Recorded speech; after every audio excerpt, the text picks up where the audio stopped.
The light of God. The light of God surrounds you. The love of God enfolds you. The power of God protects you. The presence of God watches over you. The intelligence of God guides you. The will of God directs you. The health of God heals you. The wealth of God prospers you. The peace of God bestills you. The mercy of God forgives you. The joy of God uplifts you. And where you are, God is there also, even unto the end of days. Thank you, Charlie. Thank you. This is an open letter about Oregon Statewide Jural Assembly, who we are and what we do. We always start out with this most important part of it, which says it all. Article 1, Section 1 from the Oregon Constitution. We declare that all men, when they form a social compact, are equal in right, that all power is inherent in the people, and all free governments are founded on their authority and instituted for their peace, health, and happiness, and they have at all times a right to alter, reform, or abolish the government in such manner as they may think proper. Welcome to our family of blood, body, mind, soul, spirit men and women on Oregon. We look forward to including as many of the people on Oregon who share our concerns as we can. But it is important to know who we are, the work we are doing on behalf of the people, and what can be expected as a result of our actions. I say this because there can be and have been misconceptions or things said that may add confusion or misinformation about who we are and what we do. Someone recently depicted us to a friend that, quote, we are taking down courts and or judges and also county commissioners, end quote. This is a mischaracterization of the Oregon Statewide Jural Assembly. As an Article 1, Section 1 social compact, as stated in our Oregon Constitution, we take our duty seriously to alter, reform, or abolish the governance that has transpired on Oregon. We do this through issuing notice and demand documents and through our common law court. We follow this action up by meeting in person, face-to-face, and toe-to-toe with the de facto public entities, be they law enforcement officers, or LEOs, elected officials and their assigns, or policymakers and board members. In our numerous trips to interface with these entities about their overreach of our freedom and liberty as guaranteed in our original Constitution and Bill of Rights, we are met with acquiescence or out-of-office replies. By our efforts, we are learning more about the corporation shut out by our public officials, and we're also educating them on the part they are playing by working in, supporting, and being supported by these entities unwilling to meet with the people in our de jure jurisdiction. We expect them to either respond and respect our demands for oath and bond, etc., or they need to step aside and let someone more worthy, as in honorable, take their place in answering to the people they are supposed to be serving. It is possible for de jure and de facto jurisdictions to work together, but not the one-way, ignoring de jure way that de facto operates. We are now at a point of following up on the countless statutory due process violations, that is 18 U.S.C. 3571, their laws, not ours, against us. We hold common law grand and petite jury trials comprised of those in our jury pool, which is open to anyone who agrees with the standards of bona fides through our LTA, which is living testimony in the form of an affidavit of truth. We have held numerous trials and have convicted many of the de facto entities on Oregon.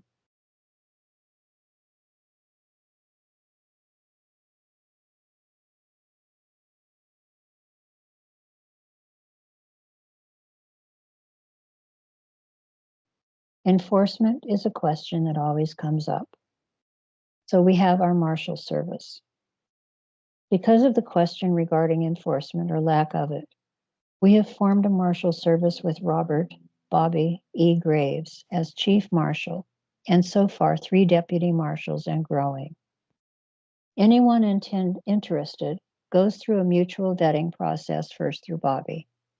The candidate needs to attend a minimum of 3 consecutive of our general Oregon Statewide Jural Assembly meetings, preferably on Skype rather than on live conference calls so we can see them, and that they get who we are, what we do, and what we address. After this, our action committee will vet and determine if this is a viable candidate to represent us and to join Bobby and his fellow deputies. You are invited to join our weekly general meetings at 7 p.m. on Skype or free conference call. If interested, anyone is welcome to peruse our website, www.orsja.org, and to join our jury pool. You'll find a link there with our Jural packet that contains our LTA. In explaining to others who we are and what we do is that we are an Article 1, Section 1 social compact of people, men and women, on the land and soil de jure jurisdiction on Oregon. We are calling their, that is the governance's, bluff and their fraud for what it is. And we are doing it with our original jurisdiction, Article 3, Amendment 7, one Supreme Court, that is a lowercase s, capital C, as in the original Constitution, a common law civilian court of record for which there is no appeal in law, capital L, which means God's law and laws of nature, all caps, first caps, lowercase. Our goal is to recharge our Republican form of government as guaranteed in our original Constitution and Bill of Rights, and to redefine our governance away from a socialistic, collectivistic, mob rule, corporatocracy democracy to the republic it was originally intended to be, with its simple, common law, divine rules of engagement. Our Pledge of Allegiance says it all. And to the republic for which it stands, one nation, under God. I rest. Hello, my name's Ron Vroom, and I'm the old white man talking head for the Oregon Statewide Jural Assembly. I have another update on the Marine Corps. I'll read it to you. Marines, our United States Marine Corps was created by the unanimous agreement of the United States of America with a small u, known as a Congress assembled, a quorum of the several states, period, 1775. The created may not exceed the creator. Oregon is one of the several states, the 33rd, the latest state dated 1859. There are 33 nation states, each with a constitution that must be in harmony with the United States of America's Constitution circa 1859. So, there are 33 heads of state among the several states of the Confederation and Perpetual Union, of original jurisdiction from pre-1775 through when in the course of human events it becomes necessary for one people to, 1, dissolve the political bands which have connected them with another, and 2, assume among the powers of the earth the separate and equal station to which the laws of nature and nature's God entitled them, a decent respect to the opinions of mankind require that they should, 3, declare the cause which impelled them to the separation, 1776. It seems to me that among all the responsibilities the Marines have, one of them is to answer the call from the provisional head of state from Oregon, www.orsja.org, All of the proper documents are signed, sealed, stamped, witnessed, proof of service, published at www.orsja.org. We are being stonewalled by civilians. Our bona fides are in order. There is no obstacle to overcome. Liaison is proper. De jure before de facto. Consider my living testimony in the form of an affidavit of truth is included. All the best of every good fortune for the good. Ron. I yield. This is a postscript. The hurdle is set for our sheriffs to be a proper oath now in the de jure. Each Oregon sheriff for the last 6 years has known of our Oregon Statewide Jural Assembly. And now we have the legitimate grand jury in common law with findings, presentments, and true bills. We have an Article 3, Amendment 7 Civilian Common Law Court of Record with verdicts without appeal in fact. The de facto state of Oregon, aka all caps state of Oregon's apostrophe S, legislative, judiciary, executive, 2 U.S. senators, and 1 U.S. rep are all convicted as oath breakers without honor and unfit for a position of trust. This is signed, sealed, stamped, witnessed with proof of service, and published at www.orsja.org. And I yield.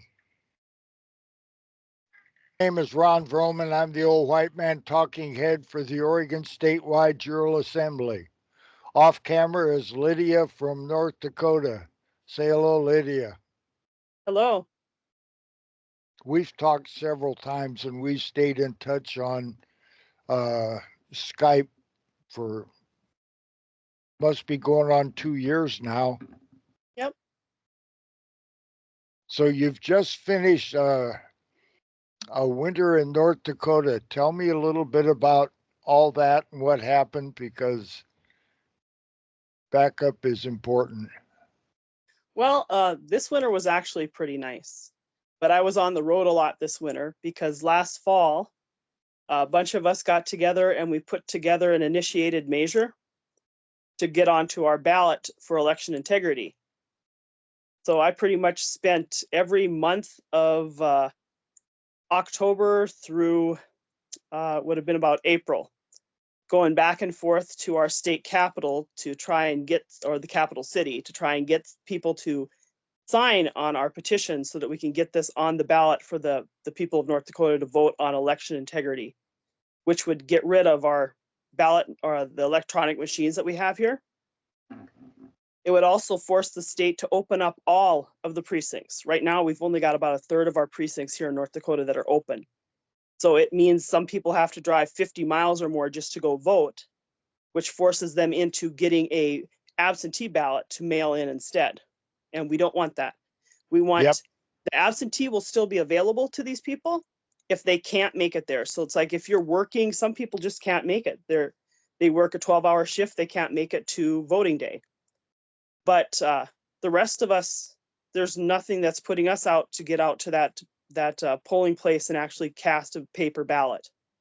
And that's what we want. We want to go back to paper ballots that end up being hand counted on election day and have all those precincts, so 398 precincts opened.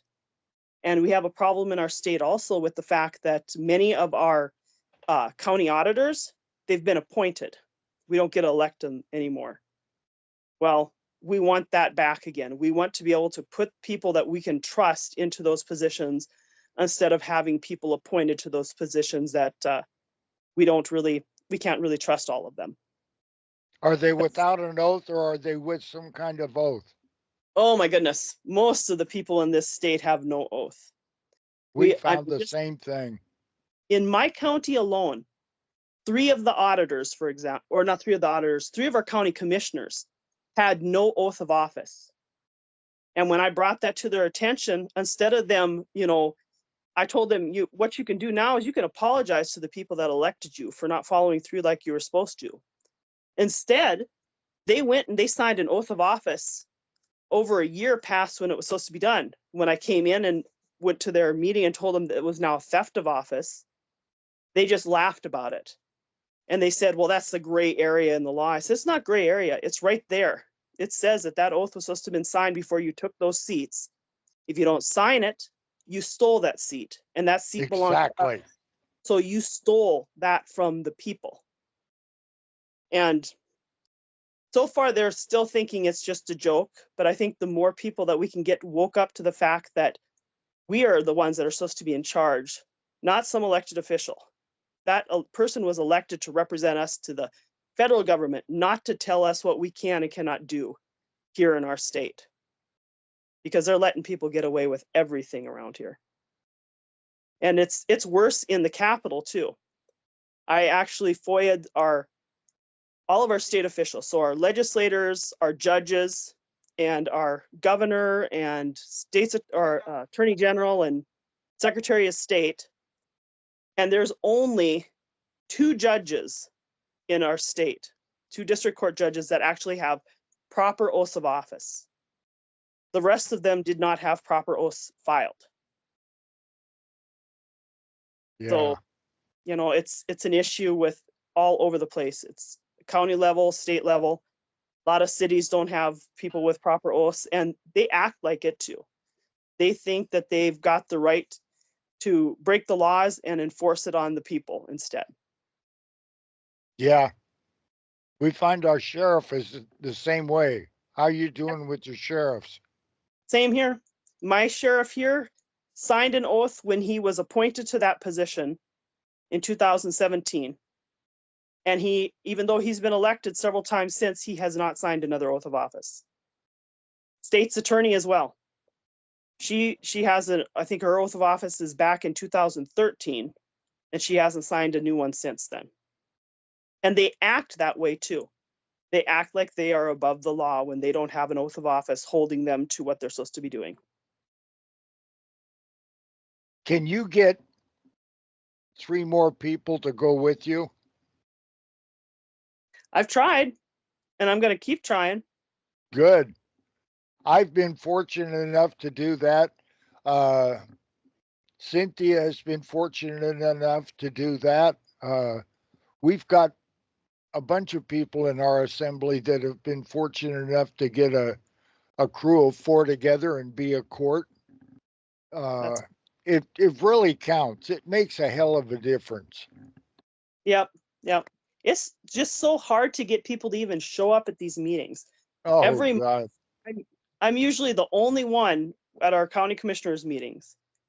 And I show up and I have my tape recorder along and I tape that meeting and I take notes at the meeting and then I verify what supposedly was said with what gets put in the paper. And many times it does not match up. Yes. Do they So record all of your county commissioners meetings? Yep, I do. They don't, but I do. We've asked to have all these meetings recorded and actually broadcast for the public, but they refuse to do it. So it's like, our state says that as long as one person knows that there's a recording happening, and being as I know I'm recording the meeting, I record that meeting. And then I've got that. And I can verify if they have said something and they didn't follow through.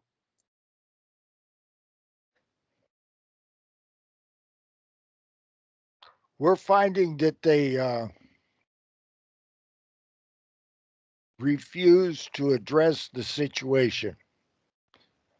Yep. And we're having a really tough time with that.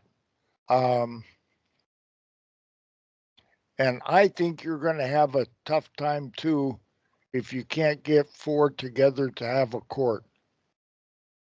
Yeah. Yep. And the only way you're going to get those 4 is what I'm seeing is if they understand what's going on. So they need to educate themselves or actually listen to someone that's trying to educate them on what's going on. You had like 10 or 15 people at that meeting I addressed one time. Yep, and that's pretty much crumbled down to maybe 4 or 5. Wow. So many of us have just started fighting in our own communities. This past would have been April. We're seeing the problems in our school systems too, and they were trying to push a bond through that was going to put a huge tax burden on the town of Harvey, which is a town that's about 22 miles from me. And so we've been working as people in our community to stop a lot of this stuff, and we actually got the bond stopped. It was when it was Good voted on, job. the people voted 2/3% no, and only a third of them wanted it. So it's stopped for now, but they're trying to push it through again. So we formed a small group of people that are actually researching other ways to get money for that school. And one of the biggest things is our Constitution says in North Dakota that the state is supposed to provide for the public school systems. And they did not go that direction at all. They did not go to the state, they did not go to the legislators and ask for funds to actually keep these buildings up. They And went so, to a bond, huh? oh yeah, they went straight to a bond, and we're seeing it all over the state. We weren't the only town whose school decided to do this. There's actually about maybe 5 or 6 other schools that decided to do it at the exact same time. So this is a plan that's been in action for a long time. Oh, yeah, yeah. But we got ours stopped. And we're hoping that some of these other towns are able to find a way out of that bond, because most times they don't follow the rules on how they're supposed to present it to the public anyway. And people need to know that they can stand up and say no. They don't just have to go along with this stuff. And that's what we did. We stood up and we said no. We showed up at the forums.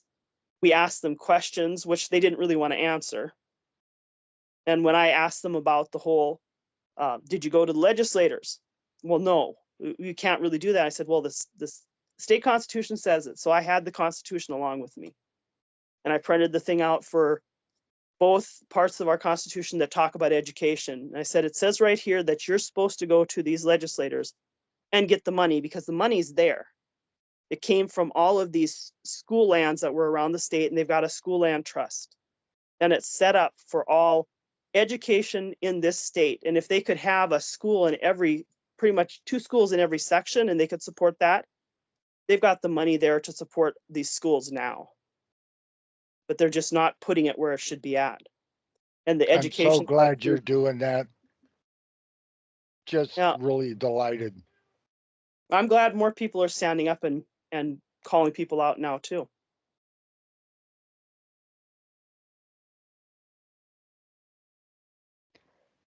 Are you going to plant the garden crops this year? Oh yeah. Yep, I'm already getting them ready. My kids have been helping getting some of the beds weeded out. We went today to get some plants because I did not have a chance to start my own plants this year because I was too busy with stuff. But I'm going to plant all of my gardens this year again. That's where I find peace a lot of times in all this hectic world with the craziness that's going on. I will go out and I will just sit out in my garden, and pulling weeds is very therapeutic. It's almost like you're flipping all the troubles out of your day and everything by pulling those weeds out. I wish it was that easy to get rid of the problem people in this state. Oh my God, yeah, wouldn't that be great? You Yes. have a piece of knowledge I'd like you to share with us, and that's on wheat. Uh, Yes. I I like bread, and Hmm. I like baked goods. Yeah. I don't eat sugar anymore, but I'm reading and seeing every place that wheat is horrible for you. And then I know you know something about wheat, and I would like you to share that with us. Well, for one thing, the grains that they have right now, they've been genetically modified, so we don't have the same nutritional value in it. But I like to use these ancient grains like emmers and einkorn, uh, kamut and spelt, and so that they can be a better nutritional value to you, you can do a sourdough process with them. And you don't need sugar in your bread. That's the major thing. All you need to make a loaf of bread with this stuff is your wheat, some salt, some water, and either if you want to do yeast, go with yeast or do a sourdough starter.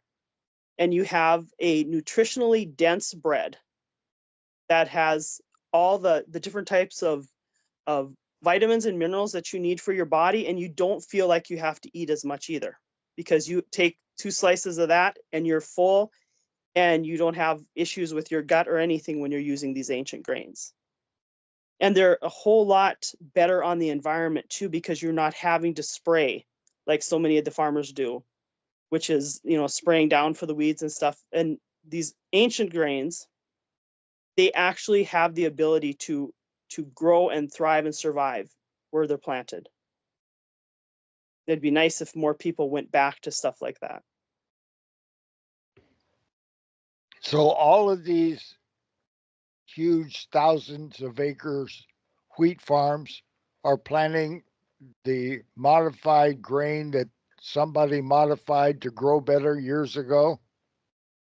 Well, yeah, they've changed the molecular, I can't even say the word now, molecular compounds of the grain, okay? They did it so that they get what they said was going to be a higher harvest, more grain to harvest. When you're doing that, when you're messing with how the grain is supposed to be growing naturally, it takes down and it removes nutrients in that grain. And we're seeing that with a lot of food, actually. If you look at the vegetables that are growing now compared to the vegetables that were growing 50 years ago, if you've got an heirloom seed vegetable, it has more nutrients in it than something that's been GMO modified. It doesn't have the same kind of nutrients. And our bodies are showing that. So thanks for watching our show. Please visit our website, like and subscribe to our YouTube channel here. You can continue to watch this show on YouTube. Just go to our website, orssja.org, click on the YouTube link, and you'll go to this page. Thank you. They do not want to let go of this. They do not intend on losing here. And we do not intend giving it back to them. And then the bullets started flying. Then he jumps out of the car, and he's got both his hands up. And he got out of the car, and he had his hands in the air. He's like, just shoot me then. This is what you want, to shoot me. And they did. They shot him dead. With his hands in the air, and I saw it. I swear to God. He was just walking with his hands in the air. And they shot him. And they shot him dead, and then after he was down on the ground, they shot him 3 more times.